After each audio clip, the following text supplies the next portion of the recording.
Welcome to Copilot Podcasts. You know what's fascinating? Some of the most iconic villains in comics don't just carry canes, they turn them into legendary weapons. Today, we're diving into the surprising world of cane-wielding characters, exploring how these seemingly innocent walking sticks become tools of mayhem, and uncovering the real martial arts behind comic book combat. Oh, this is such a rich topic. And you know what's really interesting? These weapons aren't just random choices, they're deeply tied to character development. Let's start with probably the most famous example, the Penguin's umbrella. I mean, it's basically a super advanced cane, right? Absolutely. The Penguin's umbrella is fascinating because it started as just a way to hide stolen goods, but it evolved into this incredibly versatile weapon system. According to DC Comics lore, he actually had a German ornithologist named Otto who was forced to design some of his most complex umbrella weapons. Wait, really? I had no idea there was someone specifically designing these things. Yeah, and get this, over time, the umbrellas became increasingly sophisticated.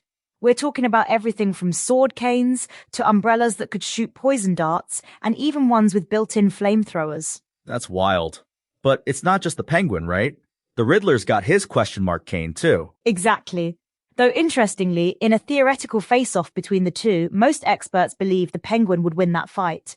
He's actually known to be quite the brawler, while the Riddler relies more on his intellect.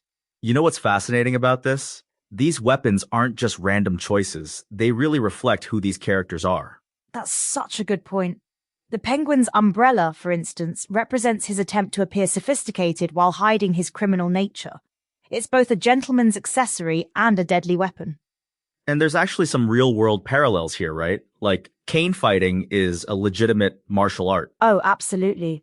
In fact, according to recent martial arts research, the cane is considered one of the most effective legal self-defense weapons you can carry. It offers greater standoff range than most street weapons short of a gun. That's pretty incredible. So these comic book creators weren't just making things up? Not at all.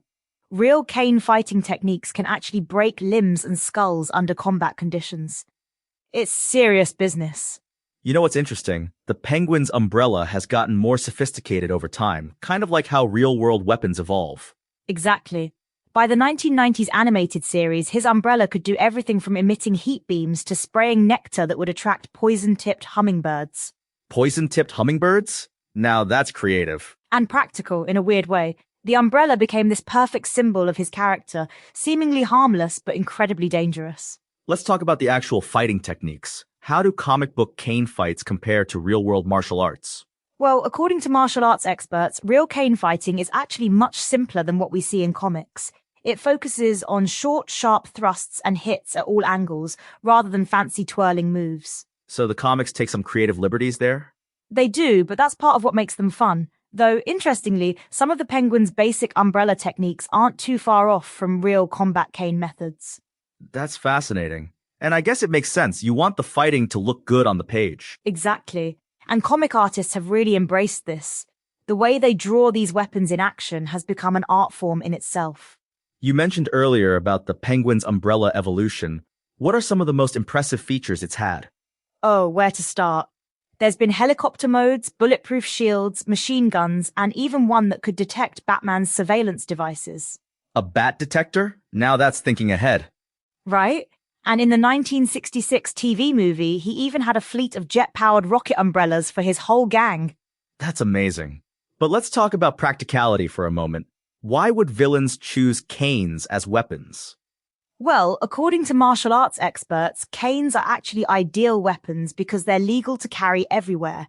Plus, you can keep them in hand without raising suspicion. So these villains were actually being pretty smart about their weapon choice? Absolutely.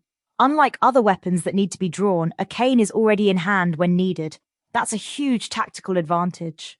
You know what's interesting? These weapons have really become part of pop culture. They have. The Penguin's umbrella, in particular, has become so iconic that it's instantly recognizable even to people who don't read comics. And it's evolved with the times too, right?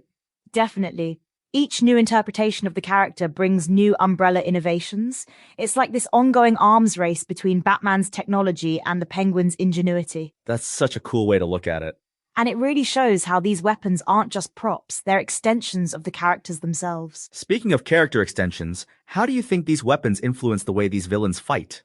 Well, take the Penguin, for example. His fighting style is all about deception and surprise, just like his umbrella weapons. He looks harmless until suddenly he's not. That's really clever character design when you think about it. It is. And it's why these characters have endured for so long. Their weapons aren't just gimmicks, they're integral to who they are. Let's talk about some of the more unusual features these weapons have had. Well, one of my favorites is the Penguin's umbrella that could shoot cork projectiles. Sounds silly, but imagine getting hit with a cork at high velocity. Ouch! That would definitely leave a mark. And don't forget the acid spraying versions, or the ones that could release knockout gas. The creativity in these weapon designs is really impressive. It's like Q Branch from James Bond, but for villains. That's actually a perfect comparison. Both combine sophisticated technology with seemingly ordinary objects. Do you think we'll see more innovations in these weapons as comics continue to evolve? Without a doubt, as technology advances in our world, these weapons tend to reflect those changes. I wouldn't be surprised to see AI-powered umbrellas next. AI umbrellas? Now that would be something. Well, considering the Penguin already had umbrellas with built-in surveillance systems, it's not that far-fetched. You know what's really interesting? How these weapons have influenced pop culture beyond comics. Absolutely. You see references to these weapons in all sorts of media now. They've become part of our collective imagination. It's pretty amazing how something as simple as a cane or umbrella could become so iconic. And that's really the genius of it, taking something ordinary and making it extraordinary. It's what comics do best. As we wrap up, what do you think is the lasting legacy of these weapons in comic book history? I think they show us that creativity in character design isn't just about flashy powers. Sometimes the most memorable elements are the simplest ones, reimagined in clever ways. That's a great point. They really do prove that anything can become iconic in the right hands. Exactly. And they remind us that in comics, as in life, appearances can be deceiving. Sometimes the most dangerous weapon is the one you don't see coming. Well, that brings us to the end of today's episode of Copilot Podcasts. Next time you see someone with a cane or umbrella, maybe think twice before underestimating them. Just don't go around assuming everyone with an umbrella is secretly the Penguin. Although in Gotham City, that might not be such a bad assumption. Thanks for listening, everyone.